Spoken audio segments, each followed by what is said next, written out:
السلام علیکم ناظرین، پیارے ناظرین، آج کی اس ویڈیو میں کچھ ایسے اولیاء اللہ کا ہم ذکر کریں گے کہ جنہوں نے اپنی زندگی اللہ تعالیٰ کے سپرد کر دی، اپنی خواہشات کو اللہ کے رسول صلی اللہ تعالیٰ علیہ وسلم کی محبت میں فنا کر دیا، تو اللہ نے بھی انہیں اس دنیا میں وہ مقام و مرتبہ عطا فرمایا کہ نہ صرف وہ انسانوں کے دلوں پر بلکہ جنگلی درندوں کے دلوں پر بھی حکومت کرتے تھے۔ آپ کو بتائیں گے کہ کشمیر میں وہ کون سے اللہ کے ولی ہیں جو شیر کی سواری کیا کرتے تھے اور ان کی مزار پر آج بھی یہ شیر حاضری دینے آتے ہیں۔ یہ سب کچھ ہم آج کی اسی ویڈیو میں آپ کو بتائیں گے۔ اس ولی کا ذکر کریں گے جس پر خونخوار درندوں نے حملہ کیا تو پھر کیا کرامت دیکھنے کو ملی، وہ داستان سنائیں گے۔ آپ کو رسول کریم صلی اللہ تعالیٰ علیہ وسلم کے عاشق رسول کی کہ جس کی حفاظت کے لیے شیر معمور ہو گئے۔ ناظرین، شیخ ابو الحسن کا شمار عہد قدیم کے ان بزرگان دین میں ہوتا ہے جنہوں نے اپنی زندگی کو اللہ کی رضا کے لیے وقف کر کے چھوڑ دی تھی۔ اس زمانے میں مصر میں احمد بن طولون کی حکومت تھی۔ وہ ایک ظالم بادشاہ تھا، اپنی حکومت کے لوگوں پر ظلم و ستم کیا کرتا تھا، اور یہی نہیں بلکہ اس کے دور میں ریاست میں فحاشی اور بے حیائی کا دور ہوا کرتا تھا۔ احمد بن طولون کی ریاست اس سے تنگ تو بہت تھی، مگر کسی میں بھی اتنی ہمت نہیں تھی کہ اس کے ظلم کے بارے میں اسے چیتاونی دے سکے، اس کے سامنے کلمہ حق بلند کر سکے۔ لیکن پیارے ناظرین، اللہ کے دوستوں کو تو کوئی ڈر اور کوئی خوف نہیں ہوتا ہے۔ چنانچہ شیخ ابو الحسن اس کے سامنے گئے اور اس کے ظلم و ستم سے باز آنے کی تلقین کی۔ بادشاہ ظالم کو شیخ ابو الحسن کی بات پسند آئی۔ اس نے یعنی اس ظالم بادشاہ نے سزا کے طور پر آپ کو یعنی اللہ کے ولی کو بھوکے شیر کے سامنے ڈال دینے کا فیصلہ سنا دیا۔ اس کی ہدایت پر جب ایک شیر کو کئی روز تک بھوکا رکھا گیا اور اس کے علاوہ شہر بھر میں اعلان کروا دیا گیا کہ ایک باغی کو سر عام سزا دی جائے گی اور اسے بھوکے شیر کے آگے پھینک دیا جائے گا۔ ظالم بادشاہ کے حکم کے مطابق مقرر وقت میں شیخ ابو الحسن کو میدان میں پہنچا دیا گیا۔ آس پاس سے بڑی بڑی تعداد میں منظر دیکھنے کے لیے لوگ بھی آنے شروع ہو گئے۔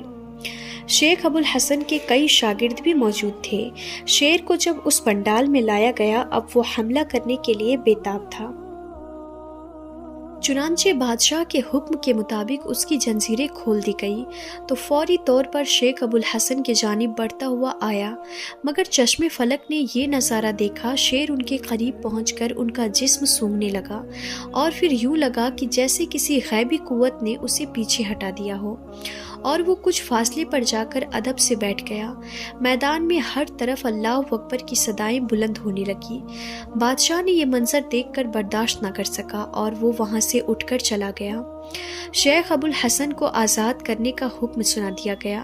جب ان کے شاگرد ان تک پہنچے اور ان سے دریافت کیا کہ آپ کو کوئی خوف محسوس ہوا تھا، شیخ ابو الحسن نے جواب دیا کہ اللہ کی قسم مجھے کسی قسم کا کوئی خوف محسوس نہیں ہوا تھا۔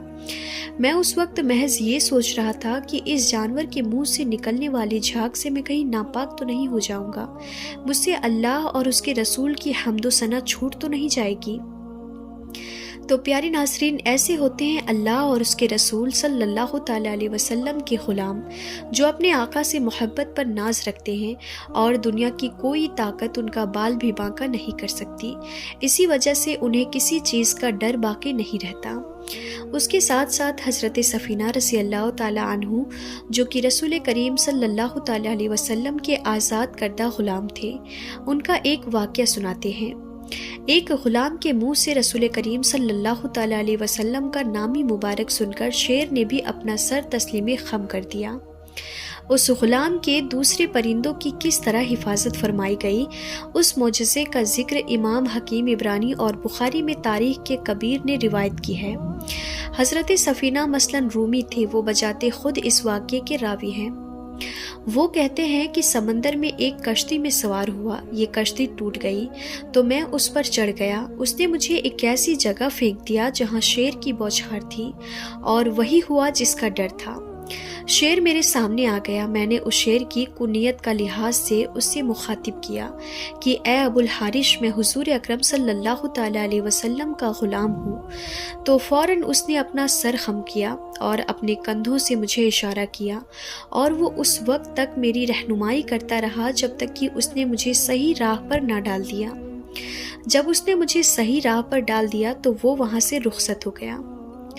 ناظرین، دوسری حدیث میں یہ واقعہ کچھ یوں ذکر کیا گیا ہے کہ حضرت ابن مخطاب یوں بیان کرتے ہیں کہ حضرت سفینہ رضی اللہ تعالیٰ عنہ ایک دفعہ روم کے علاقے میں لشکر اسلام سے وہ بچھڑ گئے۔ تب وہ روم میں قید کر لیے گئے۔ وہ وہاں سے بھاگے تاکہ اپنے لشکر سے دوبارہ مل سکے کہ اچانک سے ان کا سامنا ایک شیر سے ہو گیا۔ انہوں نے اس سے کہا کہ اے شیر، میں حضور اکرم صلی اللہ تعالیٰ علیہ وسلم کا غلام ہوں، اور میرا معاملہ اس طرح ہے کہ میں لشکر سے بچھڑ چکا ہوں۔ یہ سننا تھا کہ فوراً شیر اپنی دم ہلانے لگا اور ان کی طرف آیا اور ان کے پہلو میں کھڑا ہو گیا۔ جب بھی وہ کسی اور درندے کی آواز سنتا تو فوراً شیر حضرت سفینہ رضی اللہ تعالیٰ عنہ کے آگے چلتا، اور جب خطرہ ٹل جاتا تو وہ وہیں سے واپس آ جاتا اور ان کے پہلو میں چلنا شروع کر دیتا، اور اسی طرح شیر ان کے ساتھ ساتھ چلتا رہا یہاں تک کہ وہ لشکر میں چلے گئے، اور اس کے بعد شیر واپس لوٹ گیا۔ اور ناظرین، آخر میں تذکرہ کرتے ہیں حضرت سید شیر علی شاہ کا، جن کی درگاہ جموں کشمیر کے ضلع کنج کے گاؤں میں واقع ہے۔ یہ گاؤں اپنی خوبصورت بلند بالا و چوٹیوں اور گھنے جنگلات زرخیز علاقوں کی بدولت ارد گرد کے علاقوں میں مشہور ہے۔ اور پھر اگر ان جنگلوں کی نسبت ایسے اولیاء کرام سے ہو جو تقوی اور پرہیزگاری میں اعلیٰ درجے پر ہوں، تو ان جنگلوں کی قدر و منزلت اور بھی بڑھ جاتی ہے۔ اللہ کے ولی کا نام سلطان شاہ غازی تھا۔ کہا جاتا ہے کہ آپ شیر کی سواری کیا کرتے تھے، اسی نسبت سے آج ان کا نام شیر علی شاہ کے نام سے مشہور ہے۔ آپ سیر کرتے رہتے اور اس دوران آپ اسلام کی تعلیم بھی دیتے رہے۔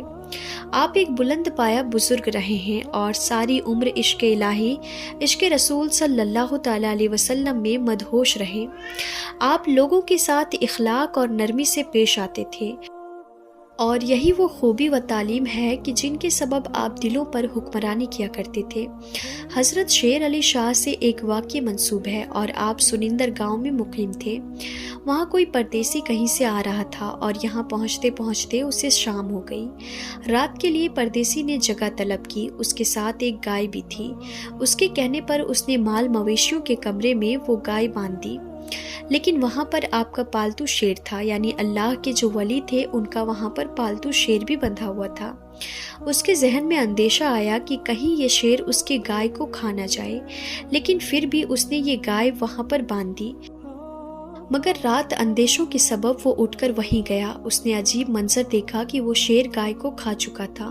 اس نے سوچا کہ وہ صبح اٹھ کر شیر علی شاہ سے اس بارے میں شکایت کرے گا، لیکن صبح اس کی آنکھ کھلی تو اس نے دیکھا کہ اس کی گائے وہاں پر زندہ موجود تھی، جبکہ سید شیر علی شاہ اپنے اس پالتو شیر کو مخاطب کر کے یہ کہہ رہے تھے کہ مسافر اور پردیسیوں کے ساتھ ایسا سلوک ہرگز نہیں کیا جاتا۔ مسافروں کو عزت دی جاتی ہے، مسافروں کو ٹھکانہ دیا جاتا ہے۔ ناظرین، ایسا ہی واقعہ شیر علی شاہ کا ہے۔ ان کی پانی کی بھی کرامت ہے کہ ان کی چھڑی انہوں نے ایک پتھر پر ماری اور اس پتھر سے پانی نکلنا شروع ہو گیا، اور انہوں نے پانی پیا، اور ان کے شاگرد نے بھی پانی پیا، تو آج تک وہ پانی ویسا ہی اس پتھر سے آ رہا ہے۔ تو آج بھی آپ وہاں جائیں گے تو آپ کو یہ کرامت زندہ نظر آئے گی، اور آج بھی اس پانی کا استعمال کھانا بنانے کے لیے وہاں پہ کیا جاتا ہے۔ تو پیارے ناظرین، یہ تھی ولیوں کی کرامت۔ تو آج کی اس ویڈیو میں تھا بس اتنا ہی۔ ہم پھر ملتے ہیں ایسے ہی انفارمیٹیو ویڈیوز کے ساتھ۔ تب تک کے لیے خدا حافظ۔